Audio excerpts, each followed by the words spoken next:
Hello everyone, how are you? I hope all of you will be fine and take care of your health. So, guys, today's topic is the crisis of Ukraine and Russia. You know very well what is the present condition of both countries in the world and its impact on whole world.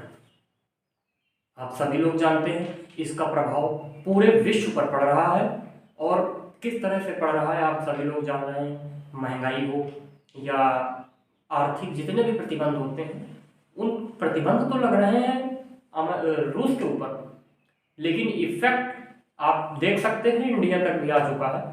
आप जानते हैं तेल की कीमतों में वृद्धि हुई है, थोड़ा बहुत अभी अगर कम हुई है, कुछ ही दिनों बाद ज़्यादा होने वाली है, क्योंकि आज लड़ाई का 18वां दिन है, 17वां दिन है, 18वां दिन है। अब ये प्रोसेस की वजह से आप समझ पा रहे हैं कितनी ज़्यादा क्राइसिस पूरे विश्व में फैलती जा रही है और मनमुटाव तनाव लगातार अन्य देशों में भी होता जा रहा है। आज हम लोग जानेंगे इस फसाद की प्रमुख जड़ क्या थी, क्यों रसिया और यूक्रेन के बीच में ये विवाद होता है। जानते हैं, बहुत अच्छे से जानेंगे, डिटेल्ड में जानेंगे। तो आइए बगैर किसी विलंब के हम लोग जानेंगे। हमारे टॉपिक ये रहेंगे, सबसे पहले हम लोग यूक्रेन के बारे में थोड़ा जानेंगे, फिर उसके बाद यूक्रेन के बाद हम लोग जानेंगे कि कैसे यूक्रेन बना अलग, क्योंकि पहले तो नहीं था यूक्रेन अलग, ये तो 1991 से हुआ है ना। उसके बाद जानेंगे what is the main reason, आखिर सबसे महत्वपूर्ण कारण क्या हुआ है कि रसिया के साथ यूक्रेन का क्राइसिस हुआ, क्यों विवाद हुआ। हर चीज के पीछे एक रीजन होता है, तो इसके पीछे की कहानी हम लोग आगे जानेंगे। तो सबसे पहले मैं आपको बता दूं यूक्रेन की लोकेशन, क्योंकि हमारा बेसिकली फोकस यूक्रेन पर होगा, क्योंकि रसिया को तो आप भली भांति जानते हैं। पहले मैं समझाऊंगा रसिया यूक्रेन का सिस्टम क्या है, कारण है। आप मानचित्र में देखिए, मैं एक मार्कर ले लेता हूं,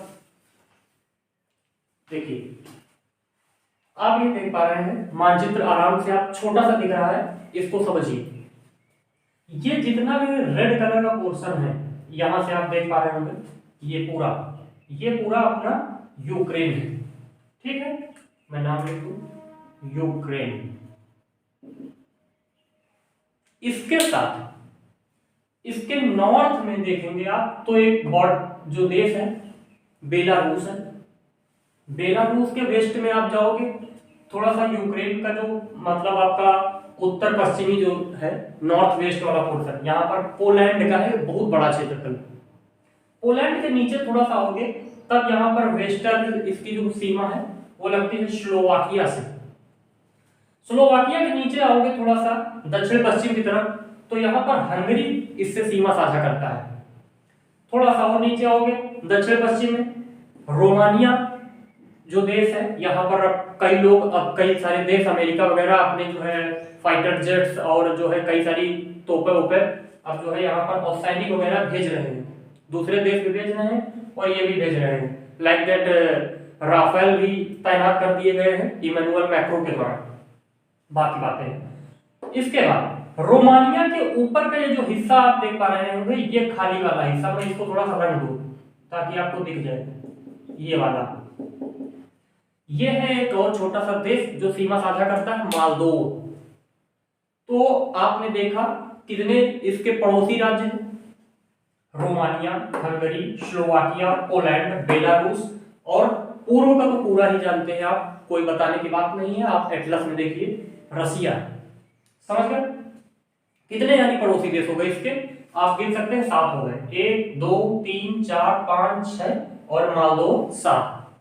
क्लियर, 7 पड़ोसी देश हो गए, प्लस इसके पास सर कोई सी वगैरह है, जी हाँ, यानी ये लैंड लॉक कंट्री नहीं है, इसके पास है, कौन सा है सर, ये ब्लैक सी है, काला सागर।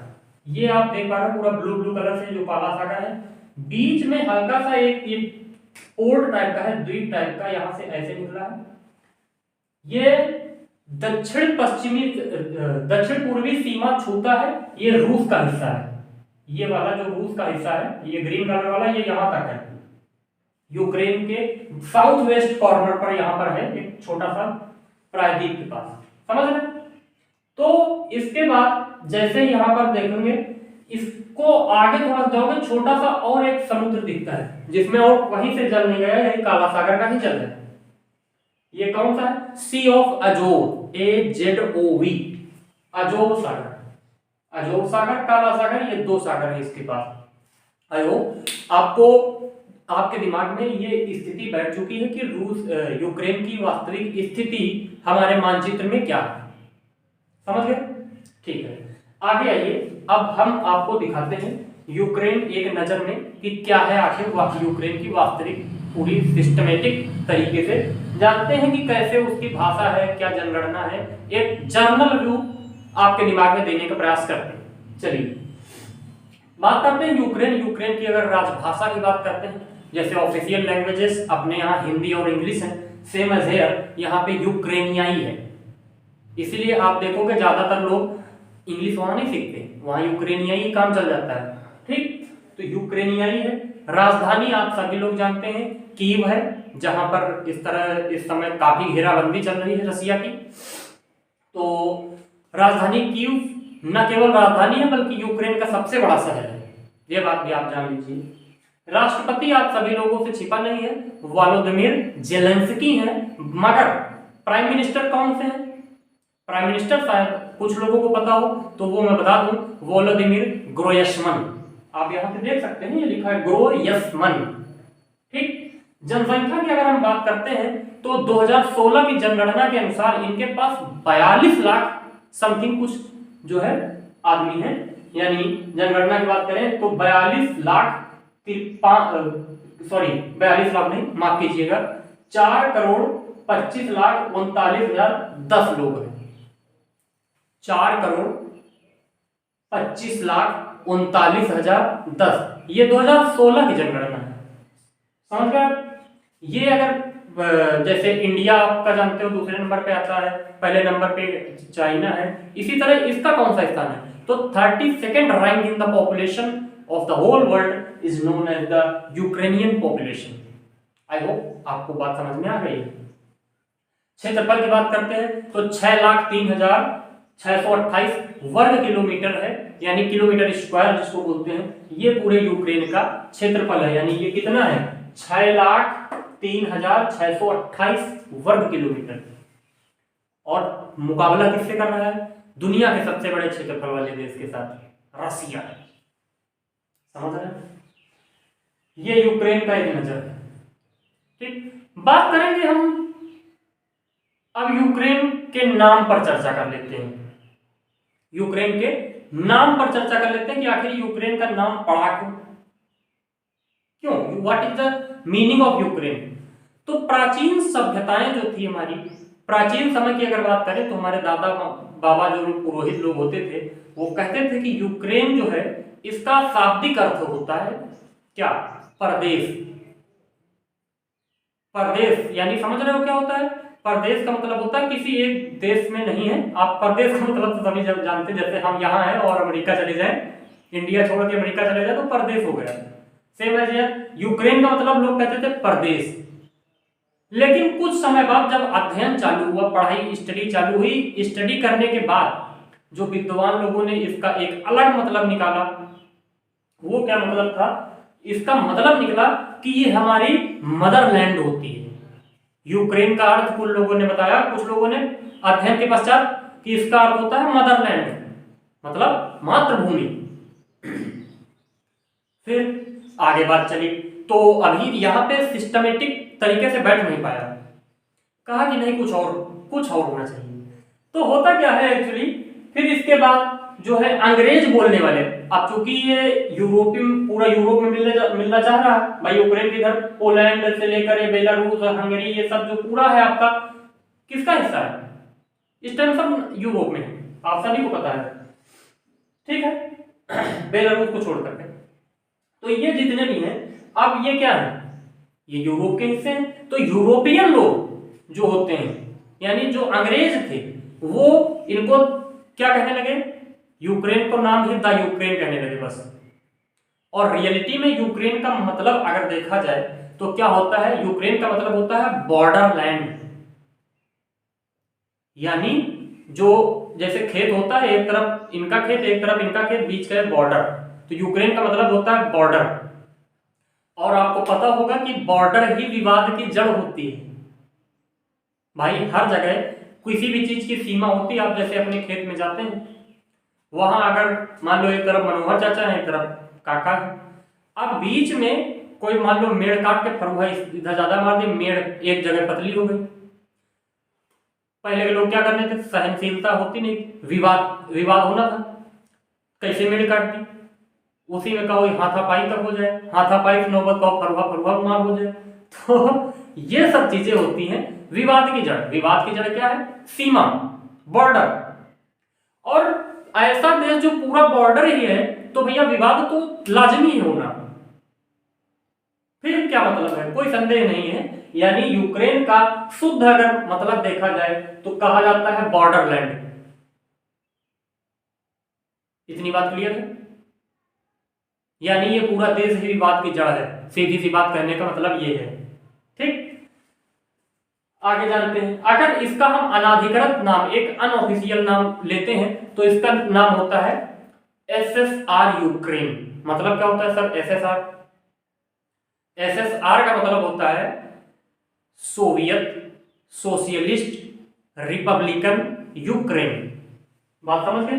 ये इसका एक अनऑफिशियल नेम है, अनाधिकृत रूप है। इतनी बात क्लियर है।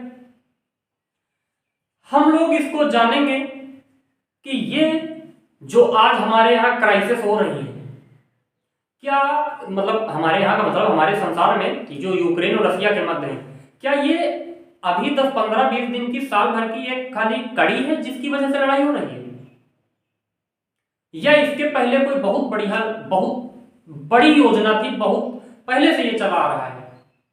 अर्थात एक अगर संक्षेप में आपको समझाना चाहें तो क्या हम चर्चा करने जा रहे हैं कि क्या ये वर्तमान में उठा हुआ एक ज्वालामुखी है, या एक लंबे समय से जमीन के अंदर पिघलता हुआ लावा है? इसके बारे में हम लोग पूरी तरीके से आपको समझने जा रहे हैं एक दूसरे से।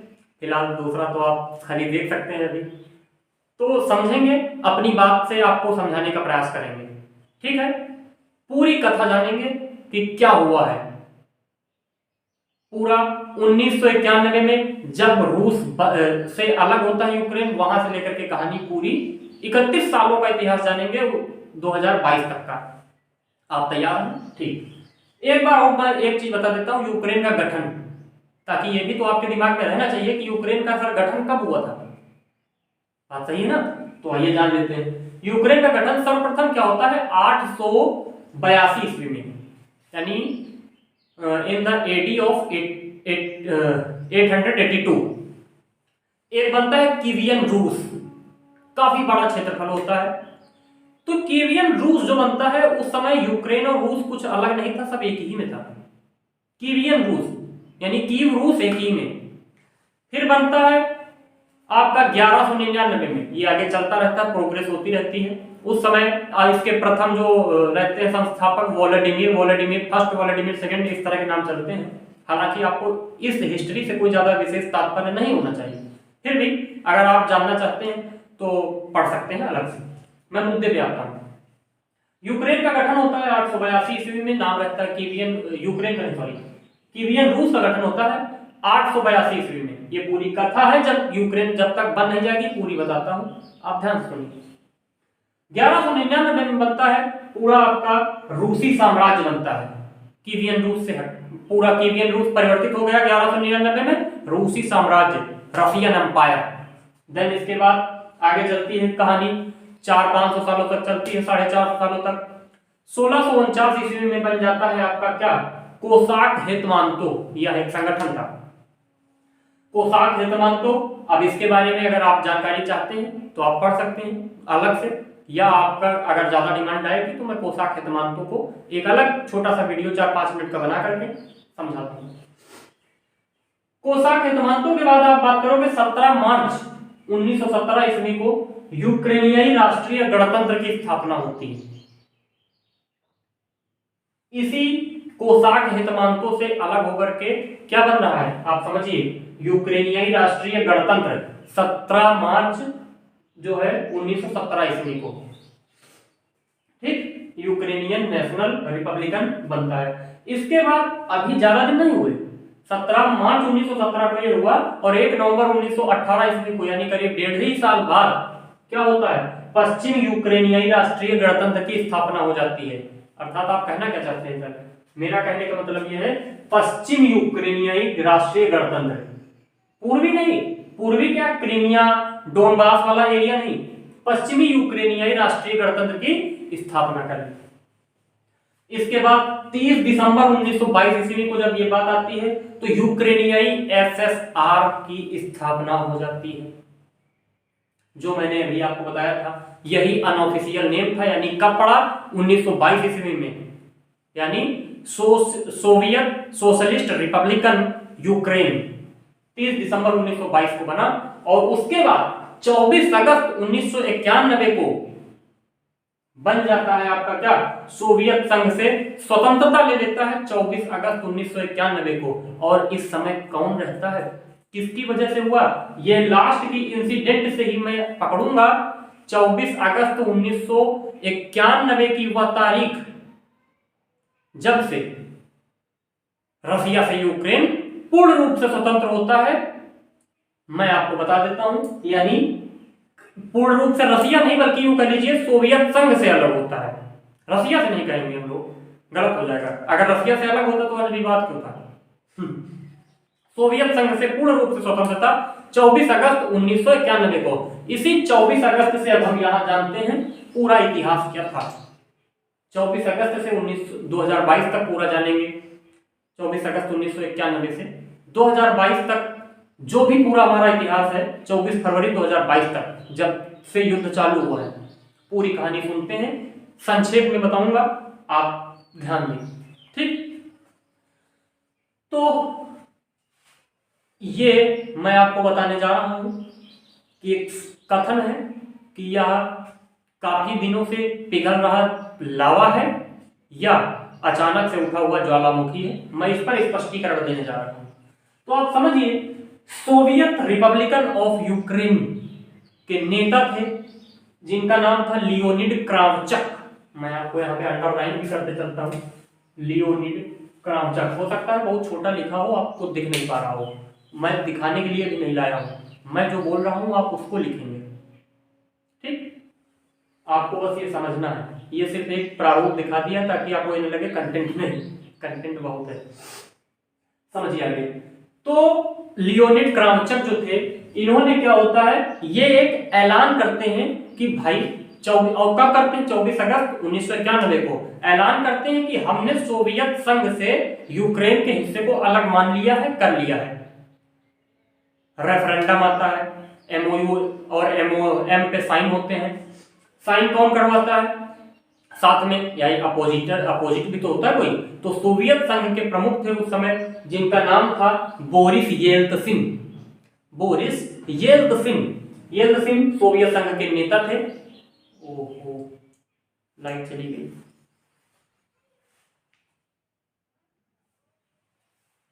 तो बोरिस येल्त्सिन जो थे, ये क्रावचक सोवियत संघ के नेता थे। बोरिस येल्त्सिन जो थे, जो क्रावचक जो था, ये यूक्रेन के लीडर थे, समझ रहे हो, यूक्रेन एसएसआर के। और जो येल्त्सिन थे, ये सोवियत संघ के नेता थे। तो इन दोनों में एमओयू हुआ, एमओएम हुआ, मेमोरेंडम पे साइन हुए, हस्ताक्षर कर दिए गए। और लियोनिड क्रावचक पहले राष्ट्रपति चुने जाते हैं यूक्रेन एसएसआर के। पॉइंट लिखने वाला है, अच्छे से नोट करिए। क्रावचक इलेक्ट हो गए, चलता रहा, 3 साल चला, 1194 ईस्वी की बात है। जस्ट मिनट चेक कर लूं, चल रहा है, ठीक, ओके। 1194 ईस्वी में लियोनिड कुचमा और लियोनिड क्रावचक में चुनाव हुआ था, फिर यूक्रेन का। तो इस बार लियोनिड कुचमा जो होते हैं, ये कुचमा साहब जो है जीत जाते हैं और क्रावचक हार जाते हैं इस बार। और यूक्रेन एसएसआर के दूसरे राष्ट्रपति कौन बनते हैं? लियोनिड कुचमा। लेकिन 1994 से 1999 तक इनके ऊपर लगा बृहद आरोप, कई सारे इनके ऊपर सेडिशन एक्ट भी लगे, कई सारे इनके ऊपर यूक्रेन में अव्यवस्था फैलाने के लिए, यूक्रेन में हर चीज डाइसिस्टमेटिक कर दिया, हर चीज, कोई भी चीज सिस्टम से नहीं था, पूरी अव्यवस्था फैलाने के लिए इनको जिम्मेदार ठहराया गया यूक्रेन के अंदर। किसको? लियोनिड कुचमा को। परिणाम स्वरूप इलेक्शन दोबारा कराए जाते हैं 1999 में, और 1999 में फिर से जब इलेक्शन होते हैं तो उसके बाद और क्या होता है कि इनके ऊपर धांधली का भी जो है आरोप लग जाता है कुचमा के ऊपर। ये तो बात थी अव्यवस्था और धांधली के आरोप लगे। 99 में इलेक्शन हुआ, कुचमा फिर जीत गए। इतना सब कुछ होने के बावजूद इनका कोई अच्छा प्रतिद्वंदी नहीं मिला, कुचमा दोबारा राष्ट्रपति बने, फिर से इनको बनाया गया। अब 2004 में होता है तो विक्टर यानुकोविच एक आते हैं और लियोनिड कुचमा। विक्टर यानुकोविच जो होते हैं ये एक्चुअली जो है ये रशियन सपोर्टर होते हैं। आप समझिएगा यहाँ पे खेल है। रशियन समर्थक मतलब रूस की पार्टी क्रेमलिन के बहुत ही खास आदमी, समझ रहे हैं। रूस का यहाँ पे दबदबा बनाने के लिए कौन आ गया? Victor Yanukovych. एंड इलेक्शन होता है लियोनिड कुचमा के साथ, कुचमा को हरा करके विक्टर यानुकोविच बन जाते हैं क्रेमलिन समर्थक, या यूं कह लीजिए रशियन समर्थक, राष्ट्रपति बन जाते हैं।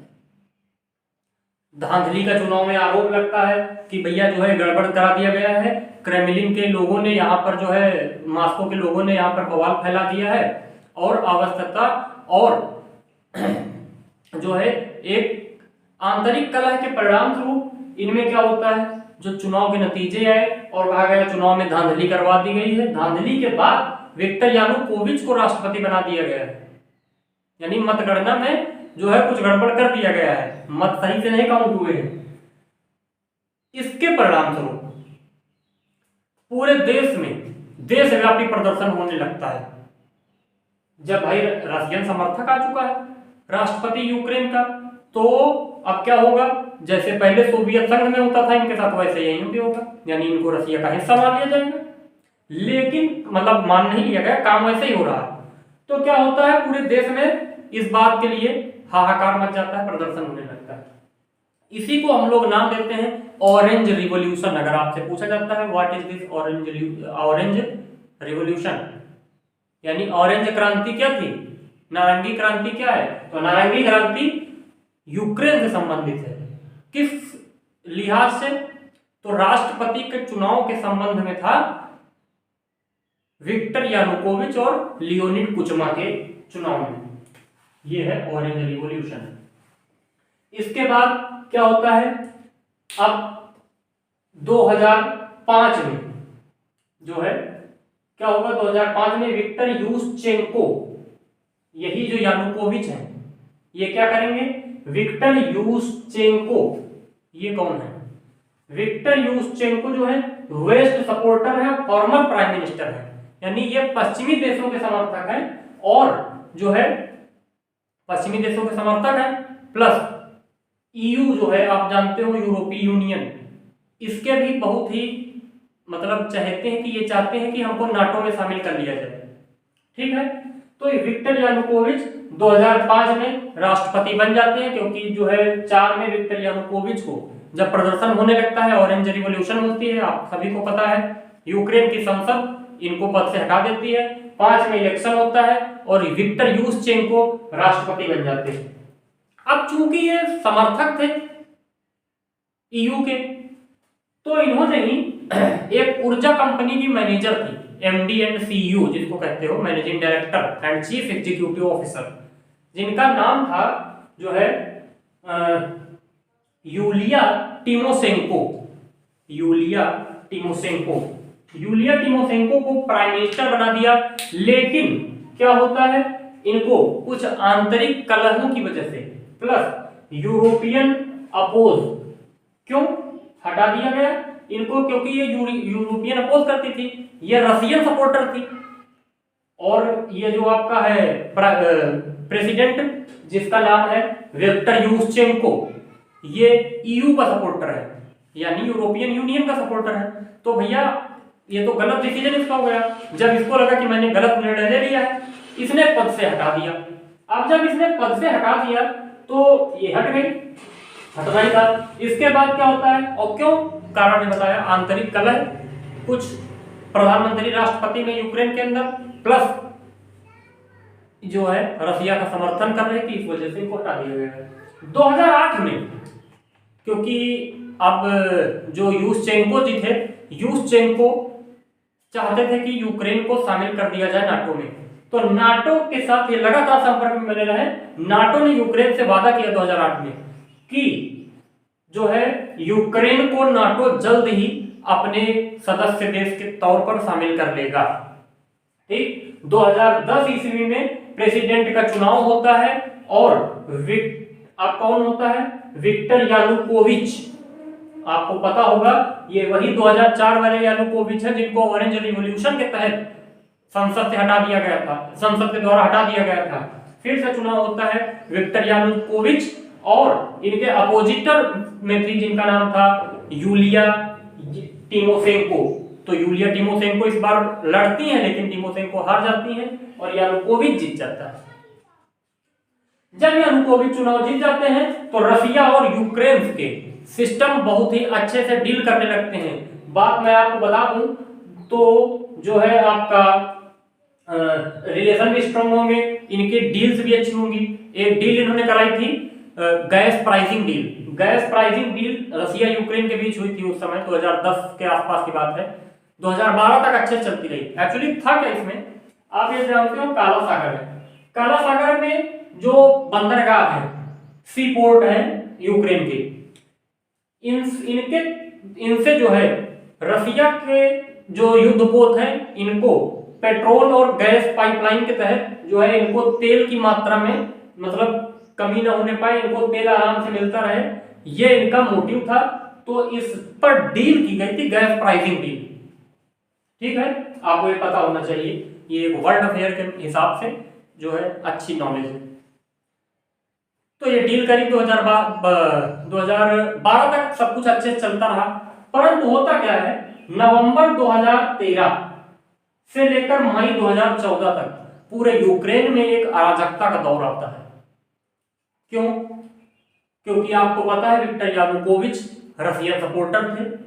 अब यानुकोविच रसिया का सपोर्ट कर रहे हैं, इससे क्या हो रहा है कि और दूसरी बात, इसने क्या किया 2013 में ईयू और नाटो के साथ अपने सारे संबंध समाप्त कर दिए और रसिया के साथ स्ट्रॉन्ग रिलेशन बनाने की ओर कदम बढ़ा दिए। इससे क्या होता है, नाराजगी आ जाती है। और क्या होता है, मैदान स्क्वायर, एक ग्राउंड स्क्वायर है कीव के अंदर, वहां पर लाखों हजारों की तादाद में हिंसक प्रदर्शन होते हैं। बहुत सारे लोग इकट्ठा हो जाते हैं मैदान स्क्वायर में, बहुत लड़ाई झगड़ा मारपीट दंगा इतना हिंसक हो गया कि दर्जनों आदमी मर गए। ऐसा हिंसक प्रदर्शन हुआ और उसके बाद क्या होता है आप सभी लोग जानते हैं। फरवरी 2014 में यूक्रेन की संसद ने विक्टर यानुकोविच को पद से फिर हटा दिया। यानुकोविच बार बार हटाने वाला प्रेसिडेंट है, 2 बार हट चुका है, एक बार ऑरेंज रिवॉल्यूशन के तहत, एक बार यहाँ पर। यूक्रेन के संसद ने यानुकोविच को हटा दिया और आफ्टर सम डेज अब क्या होता है, जैसे हटा दिया ये गायब हो जाएगा। कब हटाया है? फरवरी 2014 में। जैसे हटा दिया ये गायब हो गया यूक्रेन से और कुछ अपने संगठन को, अब भाई देखो घायल आदमी है, कुछ इंतजाम करेगा तो समझ रहे हो, कुछ अलगाववादियों को इकट्ठा किया, उनको बख्तरबंद हथियार दिए। और घटना है 16 मार्च 2014 की, 16 मार्च 2014 की जो है क्या करता है, 16 मार्च 2014 से बल्कि थोड़ा सा पहले ही, क्योंकि इस दिन तो रेफरेंडम आएगा, मान लीजिए 9-10 मार्च की घटना होगी। तो इसमें क्या हुआ, इसने अलगाववादियों को लाया बख्तरबंद हथियार से, यूक्रेनी संसद पर हमला कर दिया और संसद पर कब्जा कर लिया, कीव की संसद जो थी, क्रीमिया की संसद, और क्रीमिया पर रशियन फ्लैग लहरा दिया, रशियन फ्लैग होस्ट कर दिया, रूस का झंडा फहरा दिया, बता दिया कि रसिया के साथ मिलकर के कि क्रीमिया जो है खुश है। अभी यही नहीं रुका, 16 मार्च को रेफरेंडम आता है और रेफरेंडम में बता दिया गया कि भैया रसिया के साथ मिलकर के बहुत खुश है आपका क्रीमिया, और क्रीमिया के साथ ही नहीं बल्कि डोनबास पे भी झंडा लहरा दिया अलगाववादियों ने रसिया का, और कहा डोनबास भी अपना है। यानी ये क्रीमिया और डोनबास दोनों ही पूर्वी हिस्सा, पूर्वी यूक्रेन रूस के हो गए उस समय, 2014 की बात है। फिर क्या होता है, अब पेट्रो पोरोशेंको यूक्रेन के राष्ट्रपति बनते हैं इसी दौरान, क्योंकि ये हटा दिया गया था, संसद ने हटाया, तो अब कौन बनेगा, बल्कि 2 राज्य भी चले गए इनके, 2 शहर अच्छे अच्छे चले गए बड़े बड़े। पेट्रो पोरोशेंको यूक्रेन के राष्ट्रपति बनते हैं। ये ईयू के सपोर्टर थे, नाटो वाले फिर आगे भी है, नाटो के समर्थक हैं। तो क्या होगा, जुलाई 2014 ईस्वी में जो है एक मलेशियन MH17 केस होता है। एक्चुअली ये था क्या, मलेशियन MH17 केस में नीदरलैंड की राजधानी एम्स्टर्डम से एक फ्लाइट उड़ती है जो मलेशिया के कुआलालंपुर जाना था, जिसको 300 आदमी अप्रोक्सीमेट सवार थे, और इसको जो है मार दिया गया क्योंकि रसिया के क्षेत्र से आता था, यूक्रेन रसिया के क्षेत्र से, तो इसको मिसाइल हमले द्वारा मार दिया गया, गिरा दिया गया, सारे आदमी समाप्त हो गए। बहुत ही दुर्दर्श घटना थी जिसमें सभी लोग मारे गए, सभी यात्री मारे गए।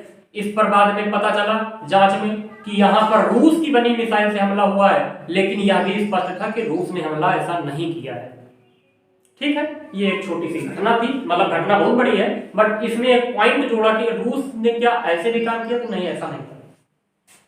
आगे बात करेंगे तो पहुंचेंगे 2017 में यूक्रेन और EU relations began stronger. I mean to say 2017 में, क्योंकि पेट्रो पोरोशेंको है, एक बिजनेसमैन है, व्यापारी, और इंग्लैंड पूरा बनियों का देश है ही, तो बनियों के देश से बनियों का व्यापार चालू हो गया, यानी पोरोशेंको से अच्छी मित्रता होने लगी नाटो की, और नाटो से संबंध अच्छे बनने लगे इसके परिणाम। आगे चलते हैं तो आगे क्या होता है, रिलेशन स्ट्रांग होते हैं। 2019 में इतने स्ट्रांग हो गए कि यूक्रेनियन ऑर्थोडॉक्स चर्च को आधिकारिक मान्यता मिल गई कि ये अब आधिकारिक रूप से यूक्रेनियन ऑर्थोडॉक्स चर्च को एक ऑफिशियल जो पूरी मिल जाती है मांग डिमांड जो थी, इनको दे दी गई। बात क्लियर है, यूक्रेनियन ऑर्थोडॉक्स चर्च, नाटो लोगों ने इसको पूरा सपोर्ट किया। अब क्या होता है, चुनाव होते हैं अप्रैल 2019 में, तो ये जो जेलेंस्की साहब हैं ये बन जाते हैं। एक्चुअली जेलेंस्की के बारे में बता दूं, आप लोगों को शायद ना पता हो, ये पहले कॉमेडियन थे, जेलेंस्की साहब, वोलोदिमीर जेलेंस्की अप्रैल 2019 में राष्ट्रपति बन जाते हैं यूक्रेन के। जुलाई 2019 में क्या होता है, हंटर केस हो जाता है। हंटर केस क्या था, एक्चुअली इस समय डोनाल्ड ट्रंप थे अमेरिका के राष्ट्रपति। अमेरिका के राष्ट्रपति जो थे डोनाल्ड ट्रंप, इन्होंने अपने प्रतिरोधी या प्रतिद्वंदी जो थे जो बाइडन के लिए कहा कि इनके बेटे हंटर की जांच करिए, यूक्रेन में इनके कुछ संबंध चल रहे हैं। अब भाई इतनी बड़ी महाशक्ति है, उसने जब यूक्रेन के जेलेंस्की से कहा, जेलेंस्की ने कहा ठीक साहब हम करते हैं। पता चला तो ये जांच विरोध में हुई ट्रंप के, और ट्रंप की बात झूठ निकली, ऐसा कुछ नहीं था। ये हंटर केस था, तो आपको ये भी मैंने बता दिया। फिर इसके बाद आता है मार्च 2020, कहानी आगे बढ़ रही है। मार्च 2020 में पहला लॉकडाउन जब होता है, ये दिखा देता है कि नाटो और अमेरिका इसकी कितनी मदद करते हैं। पहला लॉकडाउन पड़ता है तो इसमें $5 मिलियन यानी 37,000 जो है 673 करोड़ रुपए की आर्थिक मदद IMF इंटरनेशनल मॉनेटरी फंड के द्वारा, जिसका मुख्यालय आप सभी लोगों को पता है, कमेंट करके बताइएगा कहां पर है। इसने $5 मिलियन की मदद यूक्रेन को की पहले लॉकडाउन में। इसने दिखा दिया कि हाँ नाटो और अमेरिका यूक्रेन की तरफ है, यूक्रेन को मिलाना चाहते हैं। आगे समझिए आगे क्या होता है। फिर जब ये बात थी मार्च 2020 की, बात आगे चलती है। फिर जनवरी 2021 की तरफ जेलेंस्की, सब अच्छे चल रहे हैं रिलेशन, जेलेंस्की अमेरिकी राष्ट्रपति जो बाइडेन से डिमांड करते हैं कि सर आप हमारी थोड़ी सी मदद करिए, हमको नाटो देशों में शामिल कराइए और ईयू से हमारे रिलेशंस और मजबूत करवाइए। तो बाइडेन ने कहा ठीक है भाई, हम आपकी बात को आगे बढ़ाने का प्रयास करेंगे, क्योंकि अब आप सभी लोगों को पता है जनवरी 2021 में बाइडेन राष्ट्रपति बन चुके हैं। और विपक्षी नेता कौन थे? मेडवेडचुक पर प्रतिबंध लगा दिया। विक्टर मेडवेडचुक पर जेलेंस्की ने प्रतिबंध लगाया और खुद को कहा कि मतलब बाइडेन से कहा कि हमको नाटो में शामिल करवाइए। जब इसने कहा मेडवेडचुक पर प्रतिबंध लगाया, चूंकि मेडवेडचुक क्रेमलिन समर्थक थे यानी रूसी समर्थक थे, तो रसिया इससे नाराज होगा। परिणाम स्वरूप होता क्या है, अप्रैल 2021 की बात है, जनवरी 2021 में ये बात हो रही है। मेडवेडचुक पर जब प्रतिबंध लगते हैं तो रसिया नाराज, तो रसिया ने अपनी आर्मी भेज दी, सोल्जर्स अपने भेज दिए। कहां पर? यूक्रेन बॉर्डर पर। यहां पर ये यूक्रेन का बॉर्डर है, इधर इसने अपनी आर्मी लगा दी, सजा दी अपनी आर्मी। किसने? रसिया ने भेज दी। जो अंतरराष्ट्रीय स्तर पर इनसे सवाल हुए तो इसने कहा कि हम युद्धाभ्यास के लिए जा रहे हैं। क्या करोगे? अपनी सीमा में युद्धाभ्यास कर रहे हैं, बात खत्म। ठीक है भाई, कोई सवाल नहीं आगे। होता यह है अक्टूबर 2021 में, क्योंकि हम लोग कहां पहुंच चुके हैं? अप्रैल 2021। अक्टूबर 2021 में जो है बायरक्टार TB2 ड्रोन, बायरक्टार TB2 ड्रोन से ही यूक्रेन ने कई सारे रसिया के फाइटर जेट्स को गिराया भी है, आप लोगों को पता होना चाहिए अभी युद्ध के दौरान। तो बायरक्टार TB2 ड्रोन तुर्की का था, इसको रसिया ने दिया, तुर्की ने इसको यूक्रेन को दिया था। करीब 32 ड्रोनों की ड्रिल हुई थी और ये पहली बार पूर्वी यूक्रेन सीमा पर उड़ाया गया। इसको पॉइंट बहुत ही अच्छा है, यहीं से युद्ध है, आप समझ लीजिए। जब ये ड्रोन उड़ाया जाता है यहां पर, कहां पे? क्रीमिया और डोनबास रीजन पर, यानी पूर्वी यूक्रेन पर। तो रसिया ने जब ये देखा तो रसिया को बात समझ में आई कि अब यूक्रेन पूरा विरोध में है, तो ये पूरे तरीके से अब ये खड़ा हो रहा है, क्योंकि इसके साथ अब कई शक्तियां मिल चुकी हैं। होगा क्या?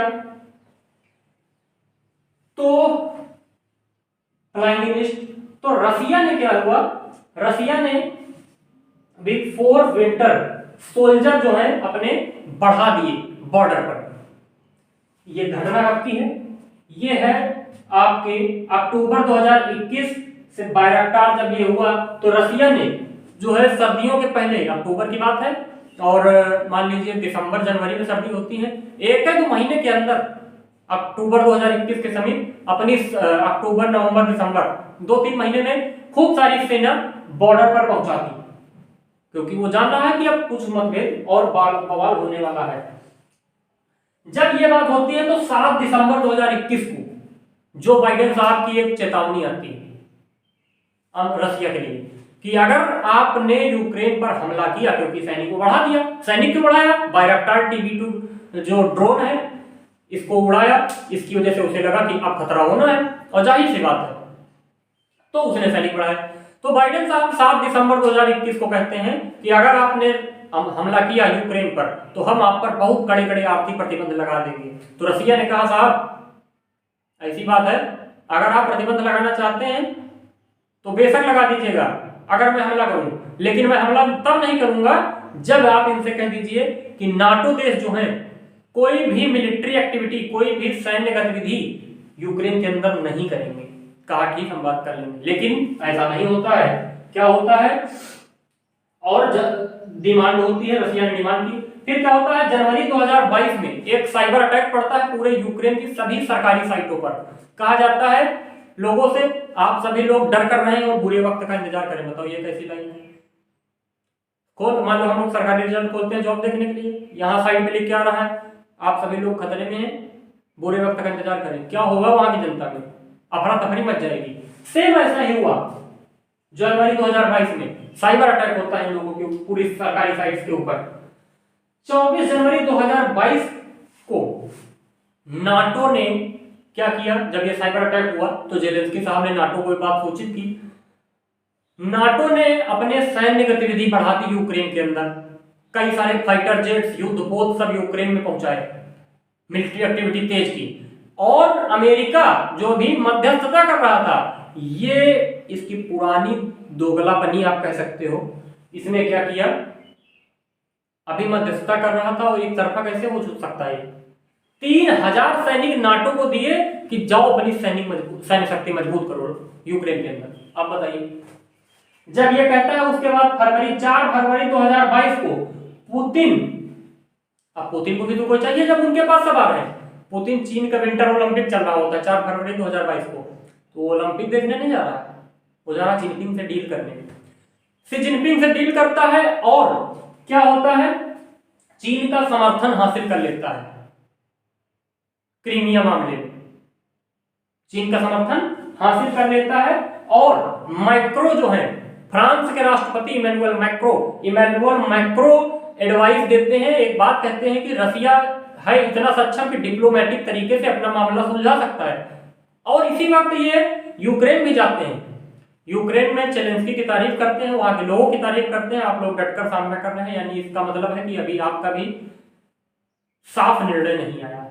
तो मैक्रो साहब का भी निर्देश साफ नहीं था, क्योंकि वहां देश में गए वो लोगों की भी तारीफ कर रहे हैं, जेलेंस्की की भी तारीफ कर रहे हैं। तो इसका मतलब क्या है, एक तरफ आपको डाउन एक तरफ लो होना पड़ेगा ताकि आप सामंजस्य बिठाएं, और दोनों तरफ अगर हाई वोल्टेज करा दिए, उसको कहना डिप्लोमेटिक तरीके से उनकी तारीफ कर रहे हो और वो उग्र नहीं हो रहे हैं, तो सपोर्ट मिला उसको नाटो का। एक हिसाब से आप सीधी बात ये कह सकते हैं।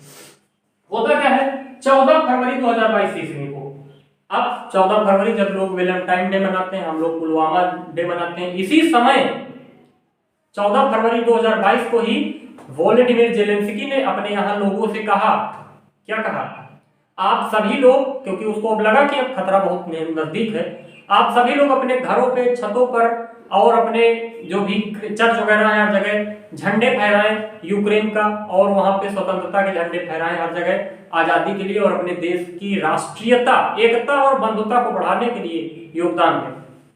बात 14 फरवरी को है, अलर्ट कर दिया सभी लोग तैयार हो जाइए। 19 फरवरी को व्लादिमीर पुतिन की जो स्पेशल एटॉमिक फोर्सेस थी, इसने परमाणु परीक्षण किया और अपनी सैन्य शक्ति बढ़ाई, अपना मिलिट्री जखीरा बॉर्डर पर पहुंचाया।